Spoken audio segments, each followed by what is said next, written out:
మార్కెట్లకు కొత్త మోడల్ బండి వచ్చిందంటే చాలు ఉరికిపోయి కొంటుంటారు. బైకులంటే కాయిషేస్తోళ్ళు 2-3 బండ్లు తీసుకునేటోళ్ళు సుతుంటారు.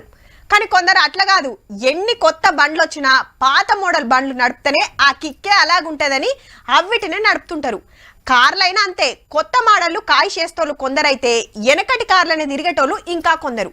ఇవన్నీ మాకెరికే గాని ఇక అసలు ముచ్చటైందో చెప్పరాదు అంటురా చూడుర్రిగా.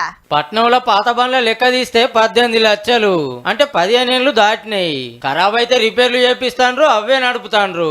అంతేగాని ఇవి అమ్ముతలేరు, కొత్తవి కొంటలేరు. వెనకటి బండ్లు గట్టిగా ఉంటాయని కొందరు, దీని మీద తిరిగినాకనే కారు కొనే లెవెల్కి వచ్చినామని కొందరు, చేతుల పైసలాడక కొందరు. కానీ ఇప్పుడు సెంటర్ వాళ్ళు కొత్త రూల్స్ తెచ్చిరి, పాత బండ్లు పాతింప సామానుకు జోకియాలని. పొగ అడ్డగోలుగా వస్తుంది, గాలంతా గలీజ్ అవుతుంది. ఇవి తీసేయాలని ఎంత చెప్పినా మనోళ్ళు ఇంటలేరట. ఉత్తగా అయితే లాభం లేదని ఆఫర్ పెట్టిండ్రు. శంషాబాద్ ఏరియాలో ప్లాంట్ పెడతానికి తయారైతున్నారు ఆర్టీఏ ఆఫీసర్లు. ఎవలకాలు తీసుకొచ్చి పాత బండ్లు అప్ప చెప్తే లక్ష ఇవ్వగల బైకులకు 1000, 2 లక్షలకు 2000, 3 లక్షలకు 3000. కార్లు అయితే 5 లక్షల కార్లకు 10,000, 10 లక్షల కార్లకు 20,000, 20 లక్షలకు మీదుంటే 50,000 డిస్కౌంట్ ఇస్తారట. ఫర్ ఎగ్జాంపుల్ ఇప్పుడు స్కూల్ బస్ లాంటి వాహనాలను 15 years దాటితే రెన్యువల్ చేసే అవకాశం లేదు. ఏహే వాళ్ళు ఇచ్చే మొత్తం అంత డిస్కౌంట్ కు కొత్తది కొనాలనా అనేరు. ఆయనతో చెకింగ్ లో దొరికితే మాత్రం పక్కా తుక్కుకు పోవాల్సిందే. సెంటర్ వాళ్ళు తెచ్చిన స్క్రాప్ పాలసీని కొత్త ఏడాది నుంచి స్ట్రిక్ట్ గా అమల్లో పెట్టే ఆలోచన చేస్తున్నారు సర్కారోళ్ళు.